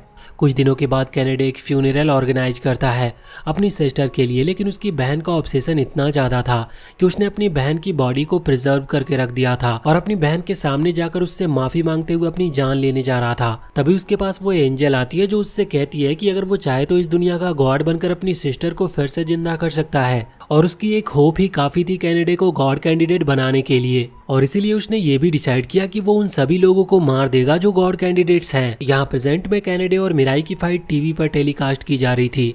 कैनेडे ये भी कहता है कि भले ही वो भगवान में नहीं मानता और एंजल तो सिर्फ कोई एलियन भी हो सकते हैं, लेकिन फिर भी अगर 2% चांसेस भी हैं उसकी बहन को वापस जिंदा होने का तो वो ये जरूर करेगा। उसकी बातों को पूरी दुनिया सुनती है, लेकिन तभी साकी उससे पूछती है कि उसके बहन के वापस से जिंदा होने के बाद वो क्या करेगा। लेकिन कैनेडे साकी पर चिल्लाता है क्योंकि वो लोगों की फाइट के बीच में नहीं बोल सकती, और इतना बोलकर वो मिराई की तरफ एरो शूट कर देता है जिसे मिराई डॉज कर लेता है। फिर मिराई भी उसके ऊपर अटैक करता है लेकिन कैनेडे भी डॉज कर लेता है, लेकिन इसमें वो थोड़ा टाइम लेता और कहता है कि अगर वो गॉड बनेगा तो वो उन सभी लोगों को मिटा देगा जो कि एक एवरेज सैलरी से कम कमाते हैं, और जो लड़कियां सुंदर नहीं हैं उन्हें भी वो मिटा देगा। उसका इतना खतरनाक प्लान सुनने के बाद अब मिराई को और भी ज्यादा कंफर्म हो गया था कि कैनेडे को कभी गॉड बनने नहीं दिया जाना चाहिए। मिराई उसके ऊपर एरो एम करता है, लेकिन कैनेडे भी अपने एरोस की तरफ एम करते हुए कहता है कि अब इस फाइट को खत्म करते हुए जो भी पहले अटैक करके डॉज नहीं कर पाएगा वो खत्म। लेकिन मिराई के मन में डाउट होता है कि शायद ये असली कैनेडे नहीं है, इसीलिए वो अपना फेस शो करता है। फेस देख लेने के बाद अब वो कंफर्म हो जाता है और वो एरो को एम करता है, और वहीं इधर सिटी में एक आदमी कैनेडे के सपोर्ट में चीयरिंग करने लगता है। मिराई भाग कर जाता और कैनेडे पर रेड एरो से अटैक करता है। कैनेडे भी उसके ऊपर व्हाइट एरो से शूट करता है जिससे मिराई डॉज कर लेता है और कैनेडे की तरफ चार्ज करता है, लेकिन उसके रेड एरो का कैनेडे पर कोई असर नहीं होता क्योंकि उसके हार्ट में पहले से ही किसी का रेड एरो था। कैनेडे व्हाइट एरो से मिराई पर अटैक करता है जिसे मिराई अपने रेड एरो से काउंटर कर लेता और तुरंत अपने विंग्स का यूज करके उसके ऊपर अटैक करने के लिए पहले उसका लेफ्ट हैंड पकड़ लेता है, जिससे कैनेडे अब एरो शूट नहीं कर सकता था। ये देखकर कि वो हार रहा है कैनेडे बौखला जाता है और अपने राइट हैंड से एक नाइफ को लेकर मिराई पर लगातार अटैक करने लगता है, लेकिन मिराई के सूट की वजह से वो बच जाता है और अभी भी कैनेडे का राइट हैंड फ्री था। लेकिन साकी मिराई का हेल्प करने के लिए कैनेडे के लेफ्ट हैंड को पकड़ लेती है, लेकिन इस पकड़ने के चक्कर में साकी के फेस पर काफी चोट लग जाती है। लेकिन वो दोनों मिलकर कैनेडे को एक बिल्डिंग की दीवार पर लगा देते हैं, पर कैनेडे उससे बचने के लिए अपने विंग्स ग्रो करता है कि तभी मिराई और साकी का बॉन्ड एक्टिवेट होता है, जिससे अब कैनेडे हेल्पलेस बन चुका था। और यहाँ पर मौका देखते ही नैनेटो खड़ा होता है और अपनी फैमिली को याद करते हुए गन कैनेडे की तरफ एम करता है। ये देखने के बाद कि उसकी मौत उसके सामने है, कैनेडे उससे अपनी जिंदगी की भीख मांगता है, लेकिन नैनेटो को पता था कि वो उसकी किसी भी बात पर भरोसा नहीं कर सकता और वो अपनी फैमिली को याद करके उसके ऊपर शूट करने लगता है। अपनी मौत को देखते ही कैनेडे कहता है कि वो अपनी सारी प्रॉपर्टी दान कर देगा, इसीलिए प्लीज कोई उसकी जान बचा लो। लेकिन अब बहुत देर हो चुकी थी और कैनेडे को एक के बाद लगातार एक बुलेट लग जाती है और उसका हेवन का रास्ता खुल जाता है। उनकी फाइट को सारे शहर ने देखा था, इसलिए उन्हें पता चल जाता है कि मिराई की जीत हुई और कैनेडे हार चुका है। मिराई को पता लगता है कि नैनेटो बेहोश हो चुका है और कैनेडे की एंजल उसकी सोल को ले जा रही है, लेकिन उसके मन में ये सवाल था कि इंसान के पास इतना पैसा होने का भी क्या फायदा जब वो अपनी जान भी नहीं बचा सकते। लेकिन बाल्टा कहता है कि पैसों से कोई अभी खुशी नहीं खरीद सकता। इसके बाद मिराई नैनेटो को हॉस्पिटल लेके जाता है, जहाँ पर डॉक्टर बताते हैं कि अब वो अपने आखिरी स्टेज पर है और ये उसकी लाइफ के कुछ आखिरी पल हैं। नैनेटो की वाइफ ये सुनने के बाद रोने लगती है, लेकिन वो नैनेटो के मुंह पे एक सिगरेट डालती है क्योंकि जीते जी उसने नैनेटो को बिना सिगरेट के नहीं देखा है, मगर अब बहुत देर हो चुकी है। नैनेटो की सिगरेट नीचे गिर जाती है और उसकी मौत हो जाती है। बैरेट उसकी सोल को हेवन ले जाने लगती है और उसके विंग्स और एरो साकी को दे देती है। मिराई के हार्ट का एरो भी डिसअपियर हो जाता है, लेकिन मिराई यहाँ पर ये सोचकर दुखी था कि आज उसकी वजह से उसके 2 दोस्तों की जान चली गई। लेकिन साकी उसे चीयर अप करते हुए कहती है कि आज जो कुछ भी हुआ उसमें मिराई की कोई गलती नहीं और वो हर तरह से सही है। लेकिन मिराई को लगता है कि साकी ऐसा इसीलिए कह रही है क्योंकि साकी के हार्ट में मिराई का एरो था, मगर साकी ये सब अपने पूरे होश हवास में बोल रही थी, इसीलिए उसे मिराई पर गर्व है। लेकिन नैसी उन्हें बताती है कि अभी जरूरी बात यह है कि कैनेडे की बॉडी में वो एरो किसने डाला था और उसके विंग्स और एरो किसके पास चले गए। वहीं इधर कैनेडे के घर पर उसका एक फेलो कैंडिडेट यूइडो दिखाया जाता है, जो वही कैंडिडेट था जिसने कैनेडे के बॉडी में एरो को इंजेक्ट किया था। साकी के घर पर मिराई एक लिस्ट बनाता है कि उसे नेक्स्ट टाइम से किन किन लोगों से लड़ना पड़ सकता है।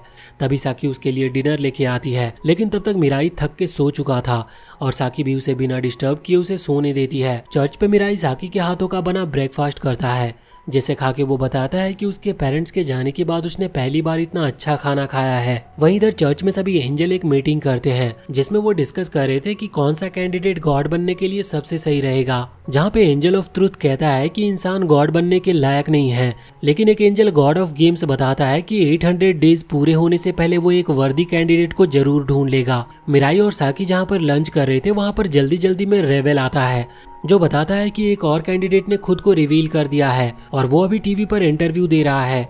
मिराई और साकी जल्दी से टीवी ऑन करके इंटरव्यू देखते हैं, जहां पर यूइडो खुद को सबके सामने इंट्रोड्यूस करता है और उसके सामने ही उड़ने भी लगा था, जिसे देखकर न्यूज रिपोर्टर कहती है कि उसके पास ये पावर कैसे आई। जिसका जवाब देने के लिए यूइडो रिपोर्टर को सारी इन्फॉर्मेशन दे देता है कि कैसे एंजल धरती पर आए और अब सिर्फ 6 ही कैंडिडेट जिंदा हैं जो गॉड बनने के लिए वर्दी हैं। यूइडो बताता है कि जब वो स्कूल में था तब कोई भी उसके ऊपर ध्यान नहीं देता था और सभी कोई उससे दूर ही रहते थे, जिसकी वजह से वो एक दिन अकेलेपन में कुछ मेडिसिन का ओवरडोज लेने वाला था। लेकिन तभी उसे एक एंजल मिला जिसने उसे विंग्स दिए हैं और अपने स्कूल में एरो का यूज करके यूइडो ने सभी को अपना दोस्त भी बना लिया है। लेकिन एक दिन जब उसने सूट गाय का टीवी पर इंटरव्यू देखा तब वो उससे बहुत ही इंस्पायर हो गया था। लेकिन जब मिराई ने कैनेडे को हराया तब यूइडो को लगने लगा कि कैनेडे कितना गलत था और अगर दुनिया में कोई गॉड बनने के लिए सही कैंडिडेट है तो वो सिर्फ मिराई है। यूइडो के पास मिराई की एक फोटो भी है जिसे वो खुलेआम दुनिया को दिखाता है। अपनी फोटो देखकर मिराई बहुत शॉक था क्योंकि अब पूरी दुनिया को उसकी हकीकत पता चल जाने वाली थी। लेकिन साकी रेबल से पूछती है कि अगर सभी कैंडिडेट्स मिराई को गॉड बनाने के लिए मान जाए तो क्या वो गॉड बन सकता है, जिस पर रेबल बताता है कि हाँ ऐसा हो सकता है, लेकिन सभी कैंडिडेट्स को ये चीज बिना किसी रेड एरो के इफेक्ट के माननी होगी। यूइडो का जहाँ पर इंटरव्यू चल रहा था वहाँ पर आर्मी आ जाती है जो उसके ऊपर नेट फेंकती है उसे पकड़ने के लिए, लेकिन यूइडो एक सेकंड में ही उन सभी की आंखों से ओझल हो गया था और सब देखते रह जाते हैं। कुछ दिनों के बाद साकी और मिराई एक साथ लंच कर रहे थे, जहाँ पर साकी मिराई को कहती है कि जल्दी सारी दुनिया उसके बारे में जान जाएगी, इसीलिए वो चाहती है कि वो मिराई के साथ किसी और जगह पर चले जाए जहाँ पर कोई भी उन्हें ना ढूंढ सके और मिराई के साथ शादी करके वो अपनी न्यू लाइफ शुरू करे और वहाँ पर वो लोग बड़े आराम से रह सकते हैं।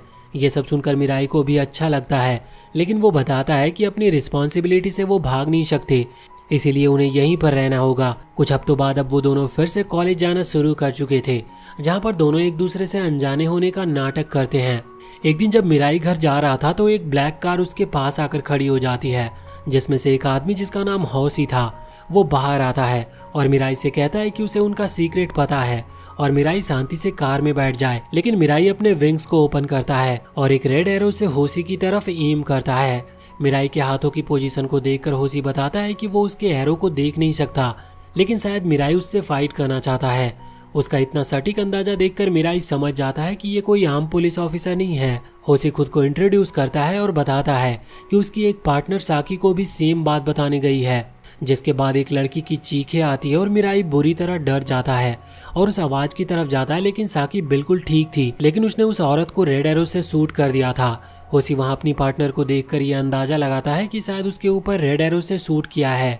हौसी बताता है कि ये औरत उसकी वाइफ है। साकी थोड़ा डर गई थी, लेकिन हौसी बताता है कि वो उन दोनों को कोई नुकसान नहीं पहुंचाना चाहते, बल्कि वो तो उन दोनों की जान बचा रहे हैं। उसकी बातों से कन्विंस होकर दोनों हौसी के साथ चलने को तैयार हो जाते हैं। रास्ते में हौसी उन दोनों को बताता है कि अब यूइडो की वजह से सारी दुनिया ये कैंडिडेट्स के बारे में जानती है, लेकिन कुछ देश ऐसे भी हैं जो कैंडिडेट्स को पकड़ना चाहते हैं अपने फायदे के लिए। लेकिन हौसी समझ जाता है कि ये सब कितना डेंजरस हो सकता है, इसीलिए उसे साकी और मिराई की हेल्प चाहिए बाकी कैंडिडेट्स को ढूंढने और उन्हें किसी सेफ जगह तक पहुंचाने के लिए। हौसी उन्हें लेकर अपने घर में जाता है, जहां पर वो उन्हें आराम करने को कहता है। साथ ही वो अपनी वाइफ यूमिकी को कहता है कि उन्हें हेडक्वार्टर में रिपोर्ट करने जाना है, लेकिन यूमिकी साकी की एरो के इफेक्ट में थी। साकी को ये देखकर थोड़ी शर्मिंदगी फील होती है और वो यूमिकी को कहती है कि वो हौसी के साथ ही जाए।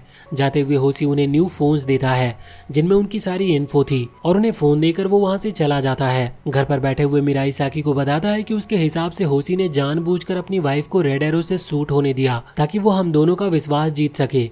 लेकिन साकी को लगता है कि शायद वो दोनों सचमुच में उनकी हेल्प करना चाहते हैं। रात में हौसी और यूमिकी वापस आते हैं और हौसी साकी से रिक्वेस्ट करता है कि वो यूमिकी को विंग्स दे दे ताकि वो एंजल को देख सके। साकी भी थोड़ा सोचकर यूमिकी को विंग्स दे देती है, जिन्हें पाते ही यूमिकी उड़ने लगी थी और उसे एंजल्स भी दिखने लगते हैं। ये देखकर हौसी उन्हें बताता है कि उसे कुछ लोगों पर शक है जिन्होंने ये कन्फेस किया है कि वो भी कैंडिडेट हैं। जिसके बाद मिराई डिसाइड करता है कि वो एक एक करके सबसे मिलने जाएगा और कंफर्म करेगा कि कौन सच्चा है और कौन सिर्फ झूठ बोल रहा है। सबसे पहले वो एक आदमी की चलती कार के सामने खड़ा हो जाता है जिसने खुद को कैंडिडेट बताया था, लेकिन मिराई कंफर्म करता है कि वो झूठ बोल रहा है। हालात देखते हुए साकी यूमिको को रेड एरो भी दे देती है ताकि वो भी मिराई का हेल्प कर सके।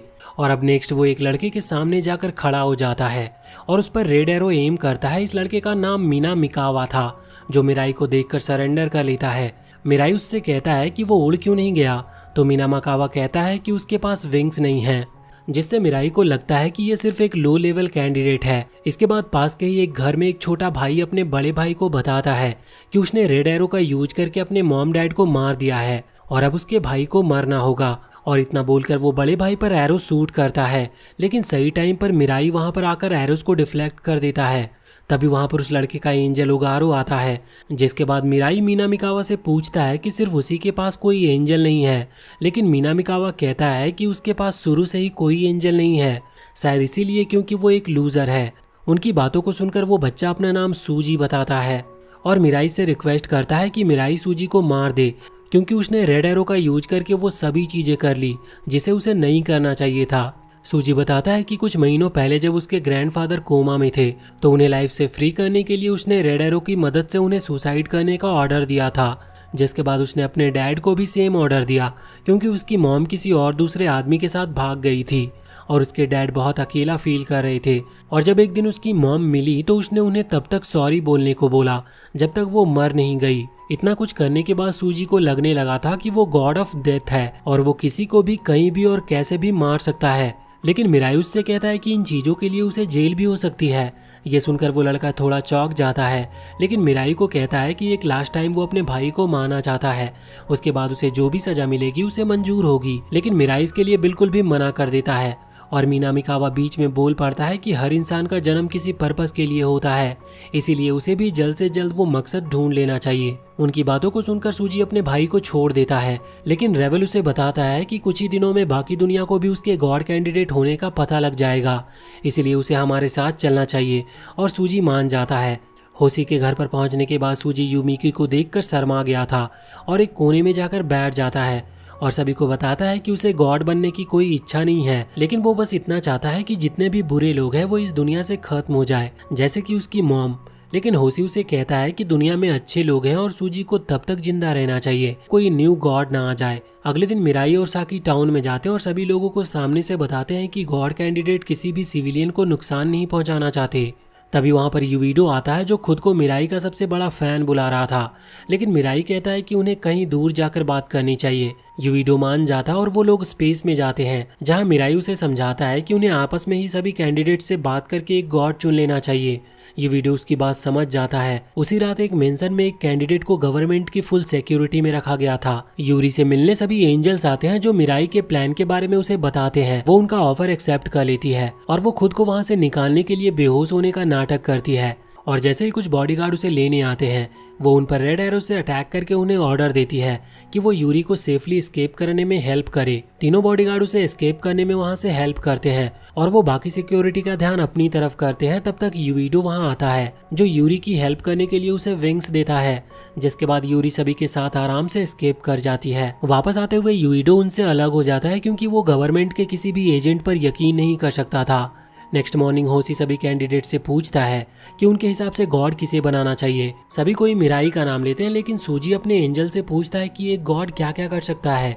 एंजल बताता है कि गॉड किसी को भी कभी भी मार सकते हैं, किसी को भी जिंदा कर सकते हैं और साथ ही जो भी इंसान सोच सकता है वो सभी कुछ कर सकते हैं, लेकिन गॉड को अर्थ पर रहने की परमिशन नहीं है, इसीलिए उस कैंडिडेट को अर्थ छोड़नी होगी। ये सुनकर वहाँ पर सभी थोड़े डिप्रेस्ड हो जाते हैं क्योंकि वो बाकी सभी अपनी पूरी लाइफ अर्थ पर ही रहना चाहते थे।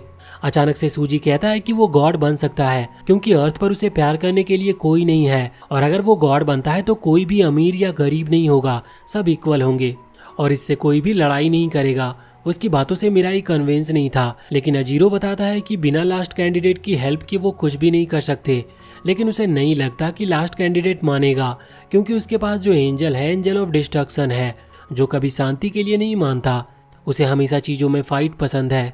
नेक्स्ट डे सभी कैंडिडेट फिर से टाउन में सो होते हैं, जहां पर एंजल ऑफ डिस्ट्रक्शन मूनी भी आता है जो बताता है कि लास्ट कैंडिडेट तभी यहाँ पर आएगा जब वो लोग अपनी बात पूरी कर लेंगे। एंजल के अचानक से टाउन में दिखने से वहाँ एयरफोर्स आ जाते हैं, जिनसे बचने के लिए सभी कैंडिडेट्स टाउन के अलग अलग हिस्सों में चले गए थे। जहाँ पर मिराई बताता है कि अब सभी कैंडिडेट्स नेताओं की तरह आपस में कुछ प्रॉमिस करेंगे और जिसके प्रॉमिस जनता को अच्छा लगेगा वो ही गॉड बनेगा। और यहाँ पर सूजी शुरू करता है। वो बताता है कि वो दुनिया में समानता लाएगा। यूरी कहती है कि वो सारी दुनिया में रोबोटिक्स को कंपलसरी कर देगी, जिससे ह्यूमन को कोई काम करना ना पड़े।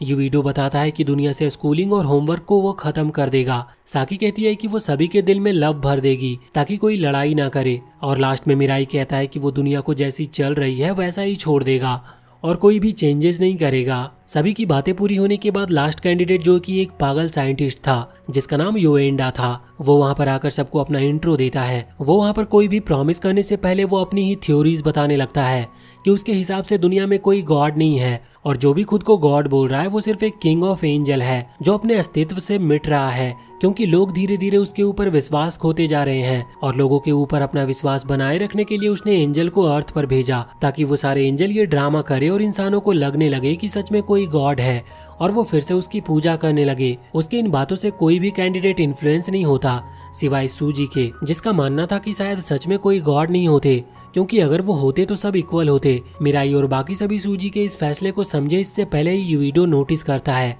कि कुछ स्नाइपर उनके ऊपर शूट करने वाले हैं, इसलिए यूविडो उन्हीं स्नाइपर पर रेड एरो से एम करता है। मिराई उसे रोकता है क्योंकि ये एक ट्रैप था। जैसे ही यूविडो स्नाइपर के करीब जाता है तो वो शूट कर देते हैं और मिराई और साकी पर भी वो शूट करते हैं। मिराई जैसे तैसे उनसे बचकर यूविडो को बचाने के लिए जाता है, लेकिन उससे पहले योएंडा यूविडो की बॉडी को पकड़ लेता है और उस पर व्हाइट एरो से अटैक करके उसके सारे विंग्स और एरो खुद लेके वहां से गायब हो जाता है। सूजी भी उसके साथ ही चला जाता है, लेकिन अपने हेडक्वार्टर पर पहुंचते ही योएंडा सूजी से उसके विंग्स को ले लेता है। अब सिर्फ 5 ही कैंडिडेट जिंदा थे। होसी के घर पर यूमी मिराई से बात कर रही थी कि वो जिंदगी भर अकेले रही है और इन पावर की वजह से उसने दोस्त बना लिए हैं, इसीलिए वो मिराई को कहती है कि अगर वो गॉड बन भी जाए तो प्लीज वो यूरी की पावर को वापस ना ले। होसी के घर पर यूरी मिराई से बात कर रही थी कि वो जिंदगी भर अकेली रही है और इन पावर की वजह से उसने दोस्त बनाए, इसीलिए वो मिराई से कहती है कि अगर वो गॉड बन भी जाए तो प्लीज उसकी पावर को वो वापस ना ले। कुछ दिनों के बाद जब यूमी का एरो वैनिश हो गया था और तीनों कैंडिडेट एक सेफ जगह शिफ्ट हो चुके थे, तभी मेयर का एक इंटरव्यू रिलीज होता है जिसमें वो अनाउंस करते हैं कि उन्हें गॉड कैंडिडेट से कोई दिक्कत नहीं है, इसीलिए वो लोग इसे आपस में ही सॉल्व कर ले। लेकिन योंडा सभी लोगों से कुछ कहना चाहता है। तभी योंडा टीवी पर आता है जो बताता है कि वो सभी कैंडिडेट को एक साथ मारना चाहता है, इसीलिए सभी एक जगह मिलकर मौत की लड़ाई लड़े और जो इसमें जीत जाए वो गॉड बन जाए। उसकी बातें सुनने के बाद रेवल बोलता है कि अगर इस फाइट में सभी कैंडिडेट्स मर जाते हैं तो गॉड भी वैनिश हो जाएंगे। मैच से एक रात पहले मिराई कन्फेस करता है कि वो गॉड बन भी जाता है, तब भी उसे ये नहीं पता कि ह्यूमन कब तक उसके ऊपर यकीन करेंगे और हो सकता है कि एक दिन वो भी मिट जाए। लेकिन साकी कहती है कि अगर सारी दुनिया उसे भूल भी जाए तब भी साकी उसे याद रखेगी, इसीलिए वो कभी भी वैनिश नहीं होगा। मैच के दिन सभी कैंडिडेट योंडा की बताई जगह पर आते हैं जहां योंडा बताता है कि उसे गॉड पर कोई भरोसा नहीं है, लेकिन वो चाहता है कि इस दुनिया पर ह्यूमन का राज हो, जिसके लिए उसने खुद के ऊपर काफी एक्सपेरिमेंट किए हैं। जिसके बाद उसे समझ आया कि ह्यूमन लाइफ बहुत छोटी है साइंस को डेवलप करने के लिए, इसीलिए अगर वो गॉड बन जाता है तो दुनिया में रोबोट्स और आर्टिफिशियल ह्यूमन को बनाएगा जो ज्यादा स्मार्ट होंगे और रेगुलर ह्यूमन की तरह नेचर को गंदा भी नहीं करेंगे। उसके इरादे सारी दुनिया सुन रही थी। इसके बाद योंडा बताता है कि वो मिराई से अकेले में बात करना चाहता है, इसीलिए बाकी कैंडिडेट यहाँ से जा सकते हैं। उसके जाने के बाद मिराई उससे कहता है कि उसके मन में इतने पागलपन वाले आइडिया आते कैसे हैं। वो कहता है कि गॉड की कोई उम्र नहीं होती, लेकिन इंसानों की होती है, इसीलिए हमें भी गॉड जितनी लाइफ चाहिए, जिसके लिए ये जरूरी है। मिराई उसके ऊपर व्हाइट एरो एम करके शूट करता है, लेकिन योंडा उसे डॉज कर लेता है और वो मिराई से एक सवाल पूछता है कि अगर उसे गॉड की पोस्ट और साकी में चॉइस मिले तो वो किसे चुनेगा। मिराई बिना टाइम लिए जवाब देता है कि साकी को, क्योंकि गॉड बनकर भी शायद उसे वो खुशी ना मिले जो साकी के साथ रहकर उसे मिलती है। उसकी बातों से योंडा को लगता है कि मिराई एक पागल आशिक है जिस पर प्यार का भूत सवार है, लेकिन मिराई बताता है कि प्यार ही उसे ह्यूमन बनाता है, क्योंकि मशीन के पास दिल नहीं होता। योंडा भी अब डिसाइड करता है कि वो इस लड़ाई को व्हाइट एरो से ही शुरू करेगा, लेकिन वो मिराई को बताता है कि उसने साकी और यूरी को किडनैप करवा लिया है और इसीलिए अगर वो उसे बचाना चाहता है तो वो खुशी खुशी मर सकता है। मिराई भी खुद को सरेंडर कर लेता और जैसे ही योंडा उसके ऊपर व्हाइट एरो शूट करने वाला था, नेसी वहां पर आकर मिराई को बचाकर ले जाने लगती है, क्योंकि वो नहीं चाहती कि मिराई साकी को गुड बाय बोले मर जाए। लेकिन तभी नेसी को कुछ होता है और वो रुक जाती है और उसके आसपास एक डार्क बबल समन हो जाता है। मिराई नीचे गिर रहा था, तभी होसी उसे बचाने आ जाती है, लेकिन मिराई को समझ नहीं आता कि नेसी को क्या हो रहा है। तभी नेसी बताती है कि वो सेकंड रैंक में प्रमोट हो गई है, इसीलिए अब मिराई को एरो और विंग्स में कोई एक चीज को चुनना होगा। और मिराई एरो को शूट करता है और नेसी उस डार्क बबल से फ्री हो जाती है। नेसी मिराई को फील्ड में जाने से मना करती है, लेकिन मिराई साकी की जान खतरे में नहीं डाल सकता था, इसलिए वो वापस से फील्ड में जाता है। और वहीं इधर यूरी और साकी को सूजी ने बांध करके रखा था। साकी सूजी को बताती है कि सूजी के पास लव करने वाला नहीं है, लेकिन मिराई उसे बहुत प्यार करता है, इसलिए वो जीना चाहती है। यूरी भी कहती है कि वो और नए दोस्त बनाना चाहती है। उनके जवाब सुनकर सूजी का दिल भी पिघलने लगता है। इधर फील्ड में योंडा मिराई पर व्हाइट एरो एम करके शूट करता है, लेकिन इस बार साकी उसे बचा लेती है, जिसे वहां देखकर योंडा सूजी पर गुस्सा होता है। लेकिन वो बताता है कि वो अपनी खुशी के लिए किसी दूसरे को दुख नहीं पहुंचाना चाहता। तभी योंडा के पीछे यूरी आ जाती है, जो उस पर व्हाइट एरो से शूट करती है, लेकिन नैसे योंडा को बचा लेती है, क्योंकि वो जानती है कि मिराई और लोगों की मौत नहीं सह सकता। वो पहले ही अपने काफी दोस्तों को खो चुका है। ये बोलते ही नैसी को फिर से स्पेशल रैंक एंजल में प्रमोट कर दिया जाता है। जो लोग ये सब देख रहे थे उन्हें अभी भी समझ नहीं आता कि गॉड कौन बनने वाला है, लेकिन सूजी सबके सामने आता है और बताता है कि वो गॉड बनने के लिए रेडी है, क्योंकि इसके बाद वो अर्थ पर ही रहेगा। तो इससे ज्यादा खुशी की बात उसके लिए क्या होगी। अभी कैंडिडेट्स एंजल को बताते हैं कि सूजी के गॉड बनने से उन्हें कोई प्रॉब्लम नहीं होगी, और सूजी भी उनसे प्रॉमिस करता है कि वो एक अच्छा गॉड बनने की पूरी कोशिश करेगा। सूजी अपने विंग्स को ओपन करके एंजल के बीच में जाता है। सभी एंजल्स उसे अपने विंग से कवर करते हैं और वहां पर एक ब्राइट लाइट शो होती है और हमें दिखाया जाता है कि अर्थ का न्यू गॉड सूजी है। सूजी बताता है कि वो अर्थ के सभी ह्यूमंस के दिमाग से कैंडिडेट्स और एंजल को हमेशा हमेशा के लिए मिटा देगा, लेकिन गॉड कैंडिडेट्स को ये बात हमेशा याद रहेगी। सूजी मिराई और साकी को लास्ट गुड बाय बोलता है और सभी एंजल्स के साथ हेवन चला जाता है। योंडा अभी भी बोलता है कि वो गॉड में नहीं मानता, लेकिन वो कोशिश कर सकता है। यूरी बताती है कि वो बहुत खुश है क्योंकि सूजी ने उससे उसकी पावर वापस नहीं ली है, लेकिन मिराई और साकी एक दूसरे का हाथ पकड़कर सिर्फ स्माइल करते हैं। कुछ सालों के बाद जब उनकी पोस्ट ग्रेजुएशन का लास्ट डे था, तब साकी अपने फ्रेंड्स को बताती है कि वो बहुत जल्द मिराई से शादी करने वाली है। उसकी बातें सुनकर उसके दोस्त हैरान होते हैं, लेकिन वो साकी के लिए काफी खुश भी थे। इसके बाद एक दिन मिराई जाकर साकी के पेरेंट्स से उसका हाथ मांगता है और साकी के पेरेंट्स भी रिश्ते के लिए हाँ कर देते हैं और बस कुछ ही दिनों में दोनों की शादी हो जाती है। उनकी शादी में सूजी भी अपने विशेष देता है, लेकिन उसी पल उसे रियलाइज होता है कि दुनिया अभी भी बराबर नहीं हुई है, लोग अभी भी दुखी हैं। ये देखकर सूजी को बिल्कुल अच्छा नहीं लगता। वो अपने एंजल से एक इमरजेंसी मीटिंग बुलाने को बोलता है, लेकिन उसके जाते ही वो एक एक करके सभी एंजल को इरेज कर देता है। आखिरकार सूजी वही करता है जैसा उसने बोला था। उसने दुनिया को इक्वल करने के लिए गॉड को मार दिया है, जिसके बाद एक एक करके सभी ह्यूमन वैनिश होने लगते हैं। ये देखकर मिराई और साकी समझ जाते हैं कि यही अंत है, लेकिन वो अपने आखिरी पलों में भी एक दूसरे का साथ नहीं छोड़ते। और इसी के साथ ये एनीमे यहीं पर खत्म होती है। तो वीडियो अगर पसंद आई हो तो चैनल को सब्सक्राइब करके बेल आइकन जरूर दबा लें और कमेंट सेक्शन में हमें बताएं कि आपको ये वीडियो कैसी लगी।